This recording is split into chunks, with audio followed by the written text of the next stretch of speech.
안녕하세요. 건강의 달인 건달입니다. 요즘 이런 질문을 많이 받는데요. 요즘같이 잘 먹는 시대에 영양제나 건강기능식품 같은 것이 필요한 것이냐고요.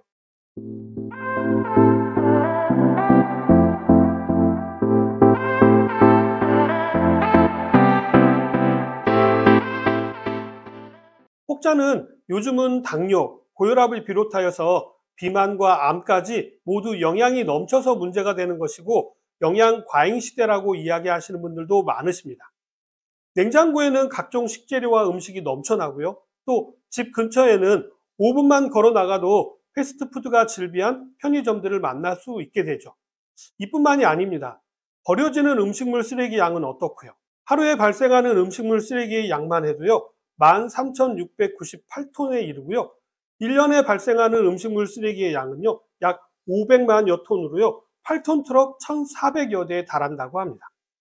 우리나라 생활 폐기물 발생량은요, 1995년 쓰레기 종량제 도입 초반기에는 크게 감소하는 듯 하였으나요, 최근에는 코로나로 인해서 배달 음식의 양이 늘어남에 따라서 다시 조금씩 증가하는 추세라고 합니다. 더군다나 음식물 쓰레기 실제 처리 비용은요, 톤당 15만 원 이상 발생되고요, 연간 500만 톤을 처리하게 한다면요, 매년 8천억 원이라고 하는 천문학적인 돈이 들어가게 되는 것입니다. 자, 이렇게 어마어마한 돈이 전부 쓰레기통으로 들어간다라고 생각하니까 너무 아깝다는 생각이 듭니다. 자원은 모으면 돈이 되지만요. 쓰레기는 모으면 돈 잡아먹는 귀신이 되는 거네요. 자, 이렇게 음식물이 넘쳐나다 못해 버려지고 있는 현 시대가 영양 과잉 시대라는 말에 여러분들은 동의하시나요? 자, 이 질문의 답은 절반은 맞고 절반은 틀리다입니다. 제가 이렇게 말씀드리는 이유는요, 우리의 영양도 풍요 속의 빈곤이기 때문입니다. 무슨 말이냐면요, 에너지를 만드는 열량은 넘쳐나지만 정작 우리 몸을 운영하는 비타민과 미네랄을 비롯하여서 특별한 기능성 영양소는 부족하기 때문입니다. 2014년 보건복지부가 발표한 국민건강영양조사에 따르면요, 여전히 영양 섭취 부족자가 많은 편인데요. 구체적으로 영양소별로 그 내용을 좀 살펴보면요, 칼슘은 71.1%, 비타민 C는 57.1%, 비타민 A는 43.8%, 그리고 비타민 B2인 리보플라빈은요, 39.4%에 달한다고 합니다. 영국의 가디언즈는요, 2015년에 85%의 미국인의 비타민과 미네랄 섭취가 미국 FDA에서 추천하는 권장 섭취량에 못 미친다라고 보도했을 정도로 생각보다 심각한 일이 되었습니다. 자, 이러한 내용은요, 현대인이 많이 먹는 것 같지만 실제로는 부족한 영양소가 많다라는 뜻입니다. 왜 그럴까요? 많은 영양학자들과 전문가들은요, 영양에 있어서 중요한 것은 균형이다 라고 말씀하고 계시지만 저는 조금 다르게 말씀드리고 싶습니다. 영양에 있어서 중요한 것은 골고루이다 라고 말씀을 드리는데요. 영양의 균형은 골고루 섭취했을 때 이루어질 수 있기 때문이죠. 자, 이건 너무나도 당연한 이야기지만요. 너무나도 중요한 이야기입니다. 우리가 골고루 음식을 먹게 된다면요. 균형은 우리 몸이 알아서 잡을 테니까요. 그런데도 우리는 막연하게 건강하면 영양의 균형이 중요하다라고 강조해 왔었죠. 미국 질병예방통제센터 CDC의 2010년 자료에 의하면요.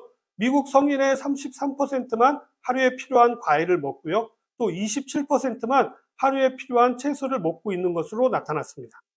특히 샐러드 문화가 생소한 우리나라에서는요. 사정이 더욱더 열악할 수밖에 없는 것이 현실이죠. 더군다나 요즘 아이들은요. 편식이 너무 심해서 본인들이 좋아하는 것 말고는요. 아예 쳐다도 보지 않고요. 특히 급식에 나오는 반찬에 따라서 급식을 먹지 않는 경우도 많다라고 합니다. 자, 이런 아이들일수록 영양제나 건강기능식품이 더더욱 필요하게 되는 것이죠. 영양제와 건강기능식품이 필요한 이유는 이뿐만이 아닙니다. 또 특별한 경우가 있는데요. 바로 취약한 유전자를 타고난 사람들입니다. 자, 이런 사람들은 골고루 잘 먹는다 하더라도요. 특정 영양소가 부족해지기가 쉽습니다. 미국 버클리 대학교의 블루스 에임스 교수는요. 50개의 영양소 결핍 질환이 유전자와 연관되어 있다라고 강조했었는데요. 놀라운 사실은 인구의 10% 내외에서 취약한 유전자가 발견되었다는 것입니다. 자, 그런 유전자를 가진 사람들이 할 수 있는 유일한 방법은요, 부족한 영양소를 따로 영양제라든지 건강기능식품을 통해서 충분히 보충해 주는 것이죠. 영양제나 건강기능식품을 따로 보충해야 하는 이유는 또 있습니다. 상황과 나이에 따라서 요구되어지는 영양소가 달라지기 때문인데요. 간단히 몇 가지 예를 들자면요. 40대가 넘어가게 되면요, 위산 분비가 줄어들면서 칼슘이나 철분을 비롯하여서 엽산의 흡수도 많이 줄어들게 됩니다. 특히 엽산의 경우에는요, 정상적인 면역력을 유지하는 데 필요한 영양소인데요. 이것이 부족하게 되면 면역력을 유지하는 것이 힘들어지겠죠. 이뿐만이 아닙니다. 갱년기 여성분들께서는 골다공증을 예방하기 위해서 칼슘 섭취에는 많은 신경을 쓰시면서 크롬 섭취에는 신경을 쓰지 않기 때문에 갱년기 이후에 여성 당뇨가 급증하는 경우가 많습니다. 크롬이 인슐린 호르몬을 만드는 원료가 되거든요. 자, 이렇듯 나이가 들어감에 따라서 요구되어지는 영양소가 모두 달라지게 되는 것이죠.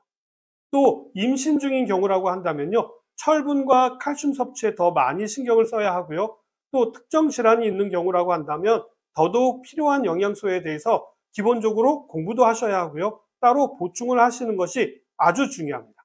예를 들자면 골다공증이 있으신 분들은 칼슘만 신경 쓰시기보다는 비타민 D와 함께 드시는 것이 훨씬 더 중요하고요. 또 당뇨가 있다면 크롬과 식이섬유를 드시는 것에 집중하셔야 합니다. 심혈관 질환이 있으신 분들은요, 오메가3나 홍국 등을 드시는 것이 도움이 되고요.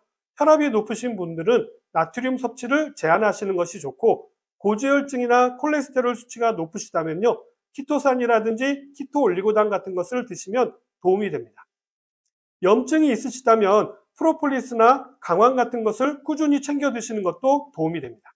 흡연을 하신다거나 육체적 활동이 많으신 분이시라면요, 비타민C를 충분히 챙겨 드시지 않으면 활성산소의 공격에 의해서 다양한 합병증이 나타날 수가 있고요. 심지어 암이 발생하게 되기도 합니다. 이 밖에도 장 건강과 면역에 도움이 되는 유산균을 챙겨 드시는 것도 아주 중요한 부분이 되었습니다. 자, 그렇다면 현대인들이 특별히 더 신경 써야 하는 영양제나 건강기능식품은 무엇이 있을까요? 저는 개인적으로 염증을 관리할 수 있는 프로폴리스나 강황을 추천드립니다. 모든 문제의 출발은요, 염증이 문제가 되는 경우가 많기 때문이죠. 다음으로는요, 당연히 식이섬유입니다. 과잉된 탄수화물이나 지방 같은 것의 흡수를 방해하고요, 또 우리 몸 밖으로 빼내는 데 도움이 되기 때문이죠. 그리고 항산화 영양소에 신경을 좀 쓰시는 것이 중요한데요. 현대인들은 활성산소에 많이 그리고 자주 노출되기 때문입니다. 이때 항산화 비타민으로 알려져 있는 비타민 A, C, E를 잘 챙겨 드시는 것이 중요하고요. 파이토케미칼로 잘 알려져 있는 항산화 성분들, 즉 천연의 색소인 안토시아닌이라든지 라이코펜, 베타카로틴, 플라보노이드, 폴리페놀, 퀘르세틴 등등 다양한 알록달록한 색깔의 과일이나 채소를 섭취하시는 것도 아주 중요합니다. 좀 정리해서 말씀을 드리자면요, 아무리 먹거리가 풍부한 시대에 살고 있다라고 하더라도요, 대부분 칼로리 위주의 식품이 많다라는 것과 풍요 속의 빈곤으로요, 비타민과 미네랄을 비롯한 기능성 영양소는 상대적으로 부족하다라는 것이죠.